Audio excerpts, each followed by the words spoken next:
Best health packages up to 80% discount. Tirumala Diagnostics. నమస్తే రేవంత్. నమస్తే అండి. రేవంత్, ఒక స్టాక్ని పిక్ చేసుకునే ముందు బుల్ మార్కెట్లో ఉన్నప్పుడు ఎలాంటి పారామీటర్స్ని దృష్టిలో ఉంచుకుని పిక్ చేసుకోవాలి అంటారు? అదేవిధంగా బేర్ మార్కెట్ ఉన్నప్పుడు ఎలాంటి పారామీటర్స్ని దృష్టిలో ఉంచుకొని ఆ స్టాక్ని సెలెక్ట్ చేసుకోవాలి అంటారు? Bull market versus bear market for stock selection. So stock selection అనేది ఒక చాలా పెద్ద ఛాలెంజింగ్ గేమ్. సో ఏ టైంలో ఏ స్టాక్ ఎలా పర్ఫామ్ చేస్తుంది అనేది ప్రిడిక్ట్ చేయడం చాలా కష్టం. ఇప్పుడు బుల్ మార్కెట్ ఎందుకు వస్తుంది కదా, పలానా పర్టికులర్ స్టాక్స్ ఇక ఏ స్టాక్ కూడా పైకి వెళ్దు అనుకోవడం కూడా జరగదు. Of course part and parcel of the market correction అవి కూడా కొంత డిప్ అవ్వచ్చు. దట్ డజంట్ మీన్ ఆ స్టాక్ బ్యాడ్. లేదా బియర్ మార్కెట్ ఎందుకు వస్తుంది కదా, ఇప్పుడు అన్నీ కూడా చాలా మంచి అంటే తక్కువ దొరుకుతుంటాయి, సో ఇప్పుడు తీసేసుకుంటే మనకి ఇక ప్రాబ్లం ఉండదు అని చెప్పి కొంతమంది అనుకుంటూ ఉంటారు. కానీ కొన్ని స్టాక్స్ అక్కడి నుంచి పడి కంటిన్యూ అయిపోతూనే ఉంటాయి కింద సైడ్. సో బేసిక్గా దీనికి ఎప్పుడు కూడా అంటే అంటే ఓవరాల్ పిక్చర్లో చూసేటప్పుడు మార్కెట్ పైకి వెళ్తుంది, కిందకి వెళ్తుంది, కానీ అగెయిన్స్ట్ ద మార్కెట్ కూడా చాలా స్టాక్స్ పర్ఫామ్ చేస్తూ ఉంటాయి. ఇప్పుడు ఫర్ ఎగ్జాంపుల్ ఇప్పుడు ఫార్మా ఉంది. ఇప్పుడు మన కోవిడ్ లాంటి సిచ్యువేషన్ వచ్చినప్పుడు ఫార్మా చాలా అగ్రెసివ్గా వర్క్ చేసింది. మళ్ళీ ఇప్పుడు మన 2024 సంవత్సరంలో మళ్ళీ కొంత కోవిడ్ ఫియర్ ఎస్కలేట్ అవుతుంది అన్నప్పుడు మళ్ళీ మన ఫార్మా సెక్టర్ అనేది పర్ఫామ్ చేయడం మొదలుపెట్టింది. సో బేసిక్గా ఓవరాల్గా మార్కెట్ కండిషన్ కంటే కూడా ఇండివిజువల్గా ఒక్కొక్క స్టాక్ ఒక్కొక్క సెక్టార్ని ఐడెంటిఫై చేసుకోవటం, వాటికి సంబంధించిన అనాలిసిస్ చేసుకోవటం అనేది ఇక్కడ కీ రోల్ని ప్లే చేస్తూ ఉంటుంది.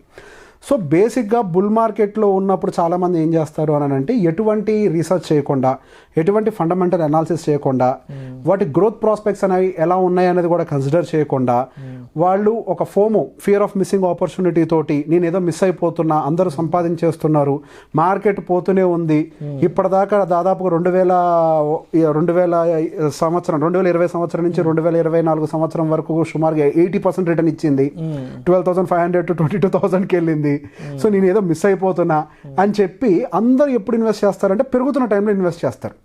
అదే చాలామంది మన మార్కెట్ రీసెంట్గా జరిగినటువంటి కరెక్షన్స్లో పార్టిసిపేట్ చేయడానికి చాలా భయపడ్డారు. 15,200కి రీచ్ అయినప్పుడు దాని దరిదాపులో పోవడానికి కూడా చాలామంది భయపడ్డారు. సో బేసిక్గా ఎటువంటి టైంలో ఎటువంటి రీసెర్చ్ చేసి మనం స్టాక్ పిక్ చేయాలన్న విషయంలో చాలామంది కన్ఫ్యూషన్స్ ఉన్నాయి. సో దానికి సంబంధించి ఇప్పుడు కరెంట్ బుల్ మార్కెట్ ఉంది కాబట్టి ఫస్ట్ దాని గురించి చెప్తాను.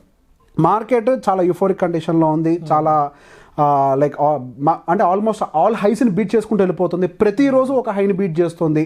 And mid and small caps అయితే అసలు దానికి ఒక అదుపు లేనట్టుగా కంటిన్యూస్గా హయ్యర్ సైడ్ మూవ్ అవుతూనే ఉంది. దాదాపుగా ప్రతి సెక్టర్, అసలు మొన్న 2 days back real estate sector అయితే అసలు విపరీతమైన పర్ఫార్మెన్స్ ఇచ్చింది.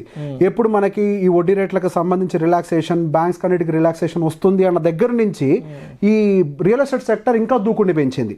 మనకు 2023 సంవత్సరంలో the hero of the stock market industries real estate sector. Infra almost short up by 100%. విపరీతంగా ఇచ్చింది పర్ఫార్మెన్స్ అనేది.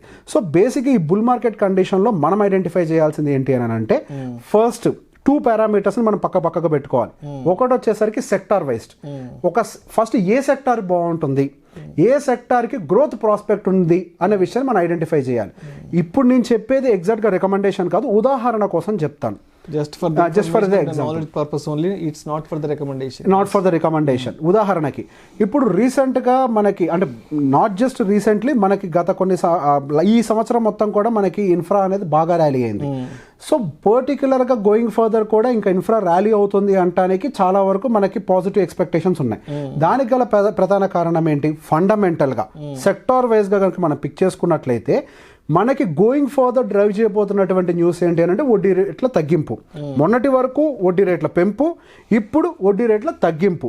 ఈ వడ్డీ రేట్ల తగ్గింపు వల్ల ఏ సెక్టర్స్ అడ్వాంటేజ్లోకి వెళ్ళబోతున్నాయి? డెఫినెట్గా బ్యాంక్స్, డెఫినెట్గా real estate. So going further ఈ వడ్డీ రేట్ల తగ్గింపు వల్ల మనకి ఈ పర్టికులర్ సెక్టార్స్ అనేవి బాగా పర్ఫామ్ చేయడానికి అవకాశం ఉంది. రీజన్ ఏంటి? వడ్డీ రేట్లు తగ్గిస్తే రియల్ ఎస్టేట్లో కొనుగోళ్లు పెరుగుతాయి. రియల్ ఎస్టేట్లో కొనుగోళ్లు పెరిగితే లోన్ల కోసం బ్యాంకుల దగ్గరికి పెరుగుతారు, క్యాష్ ఫ్లో ఎక్కువ ఉంటుంది. అండ్ దాంతో పాటుగా ఐటీ సెక్టార్కి కూడా అడ్వాంటేజ్ జరుగుతుంది. ఎందుకు? ఎప్పుడైతే వడ్డీ రేట్లు ఎక్కువ ఉంటాయో ఫస్ట్ బడ్జెట్ కట్ విధించేది ఐటీకే.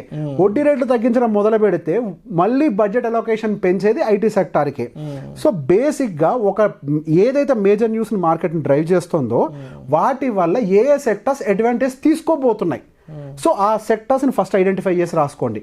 ఆ సెక్టార్స్లో మీరు ఇండివిజువల్గా స్టాక్ రీసెర్చ్ చేయాలి. అగైన్ ఇండివిజువల్గా stock by stock A stocks ప్రాపర్గా అంటే ఫండమెంటల్గా స్ట్రాంగ్ ఉన్నాయి, పీరియాడికల్గా స్టడీగా గ్రోత్ని డెలివరీ చేస్తున్నాయి.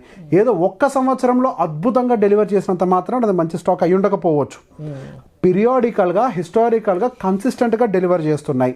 అండ్ వాళ్ళ ఫ్యూచర్ ప్రొజెక్షన్స్ ఏమున్నాయి, కొత్తగా ఏమేమి ప్రాజెక్ట్స్ని టేకప్ చేస్తున్నారు, ఎంత రెవెన్యూ గ్రోత్ ఫోర్కాస్ట్ చేస్తున్నారు, దానివల్ల ఎంత ప్రాఫిటబిలిటీ గ్రోత్ని వాళ్ళు ఫోర్కాస్ట్ చేస్తున్నారు అని అబ్జర్వ్ చేయాలి. సో ఇక్కడ మనకేమవుతుంది, ఆల్రెడీ సెక్టర్ ఇస్ ప్రాఫిటబుల్, దాంట్లో ఈ కంపెనీ పర్టికులర్గా ఇంకా బెటర్గా మనకి ఆ రిజల్ట్ని చూపిస్తుంది అని చెప్పి మనకి హిస్టరీ చెప్తుంది. వీళ్ళ ప్రొజెక్షన్స్ కూడా బాగున్నాయి. సో డౌన్ ద లైన్ మనకి రాబోతున్నటువంటి ఎటువంటి డౌన్ఫాల్ నుంచి అయినా ఈ వడ్డీ రేట్ల తగ్గింపు అనేది వీటన్నిటికీ అడ్వాంటేజ్ చేస్తుంది. ఫాల్ నుంచి కూడా కుషనింగ్ కింద ఈ న్యూస్ అనేది యాక్ట్ అవుతుంది. మార్కెట్ పడుతూ ఉన్న వడ్డీ రేట్లు తగ్గించిన ప్రతిసారి ఇవి మళ్ళీ పైకి లెగుస్తాయి. సో ప్రతి ఒక్క న్యూస్కి కూడా కొన్ని అడ్వాంటేజెస్ ఉంటాయి. So this is how you have to periodically identify. సహజంగా బుల్ మార్కెట్లో అనేది వాల్యుయేషన్ ఎక్స్పెన్సివ్నే కనిపిస్తుంది ఏ స్టాక్ అయినా కానీ. ఇప్పుడు ఒక్కొక్క సెక్టార్కి ఒక్కొక్క వాల్యుయేషన్ ఉంటుంది. కొన్ని సెక్టార్స్కి 20 ఉంటే ఎక్కువ, కొన్ని సెక్టార్స్కి 70 ఉన్నా తక్కువే. సో బేసిక్గా మనం బ్లైండ్గా 70 చాలా ఎక్కువ కాదు. ఇప్పుడున్న మార్కెట్ కండిషన్కి ఇంకా వాల్యుయేషన్ ప్రొజెక్ట్ అవడానికి అవకాశం ఉంది కాబట్టి ఆ పర్టికులర్ లాంటి సెక్టర్స్ అండ్ స్టాక్స్ని పిక్ చేయండి. ఇది bull market scenario. And bear market scenario ఉంటుంది. బియర్ మార్కెట్ సినారియోలో ఎప్పుడు కూడా కరెక్షన్కి ఫస్ట్ గురయ్యేది ఏంటి అని అంటే ఓవర్ వాల్యూడ్ స్టాక్స్. వాటికి ఉన్నటువంటి ఫండమెంటల్స్ కంటే కూడా ఏవైతే ఎక్కువ వాల్యుయేషన్స్లో ఉన్నాయో అవి విపరీతంగా కరెక్ట్ అయిపోతాయి. వాటిల్లో జరిగిన కరెక్షన్స్ చూసేసి అద్భుతంగా చీప్లో దొరుకుతుంది ఈ స్టాక్ అని చెప్పేసి కొనడం చాలా మంది మొదలు పెడతారు. అవి అక్కడి నుంచి ఇంకా పడటం కూడా మొదలవుతూ ఉంటుంది. సో బేసిక్గా ఇందాక నేను చెప్పిన పారామీటర్స్ ఏవైతే ఉన్నాయో వాటిని కూడా వీటిలో ఇంప్లిమెంట్ చేయాలి. ఆ టైంలో ఏంటి అని అంటే వాటికి ఫండమెంటల్ న్యూస్ అంటే మనకి ఆ సెక్టార్ బేస్డ్ న్యూస్ అనేది కొన్ని సింక్ అవ్వవు. కాకపోతే ఏమవుతుంది అని అంటే సమ్ టైమ్స్ వాటికి ఉన్న కంపెనీ వాల్యుయేషన్స్ కంటే కూడా తక్కువ వాల్యుయేషన్స్కే స్టాక్స్ దొరుకుతాయి. చాలా సందర్భాల్లో పెద్ద పెద్ద కంపెనీస్ కూడా ఎందుకు మనకు మొన్న 2021-22 సంవత్సరాల్లో యూఎస్లో జరిగినటువంటి టెక్నాలజీ స్టాక్స్ కరెక్షన్లో మైక్రోసాఫ్ట్, ఆల్ఫాబెట్ లాంటి స్టాక్స్ కూడా వాటి ఒరిజినల్ వాల్యుయేషన్ కంటే తక్కువ ప్రైస్కి దొరికాయి. సో అప్పుడు మనం వాల్యుయేషన్ ఫైండింగ్లోకి వెళ్ళాలి. ఏ strong big fundamentally strong companies వాటి వాల్యుయేషన్ కంటే తక్కువకు దొరుకుతున్నాయో వాటిని ఐడెంటిఫై చేసి కనుక మనం ఇన్వెస్ట్ చేసినట్లయితే ఫర్దర్గా ఫాల్ ఎక్స్టెండ్ అవ్వచ్చు, కానీ ఎప్పటికైనా కానీ వాటి ప్రీవియస్ వాల్యుయేషన్కి రీచ్ అయ్యే ప్రయత్నం చేస్తాయి. సో మీకు డౌన్ సైడ్ రిస్క్ అనేది చాలా తక్కువ. సో ఇక్కడ మనం భయపడాల్సిన అవసరం ఎక్కువగా లేదు. అక్కడి నుంచి ఫాల్ ఎక్స్టెండ్ అయినా ఫండమెంటల్లీ స్ట్రాంగ్ వాల్యుయేషన్ కంటే తక్కువ ఉన్న ప్రైజింగ్ ఏదైతే పట్టుకుంటారో మీకు అక్కడి నుంచి రిస్క్ లేనట్టే. ఇవాళ కాకపోతే రేపు కాకపోతే వచ్చే సంవత్సరం అంతే తేడా. అది ఏ టైంకైనా ఫస్ట్ దాని వాల్యుయేషన్ మీట్ అవ్వాలి, తర్వాత దాని ఒరిజినల్ హై లెవెల్కి రీచ్ అయిపోవాల్సిందే. ఫండమెంటల్లీ స్ట్రాంగ్ కంపెనీ ఎప్పటికైనా ఆ పనిచేస్తుంది. సో బియర్ అండ్ బుల్ మార్కెట్లో ఎవరో ఏదో చెప్పేదానికంటే మార్కెట్లో రకరకాలుగా వచ్చేస్తాయి. బుల్ మార్కెట్ ఉందంటే కొనేయండి స్టాక్ అది స్టాక్ ఇది అని చెప్తూనే ఉంటారు. అది కాదు, మీ అనాలిసిస్ మీరు చేసుకోవాలి. బియర్ మార్కెట్ అనగానే అమ్మేయండి ఇంకా పడిపోద్ది, పాతాళంలోకి వెళ్ళిపోద్ది, ఇక రికవర్ అవుతారు కూడా అంటుంటారు.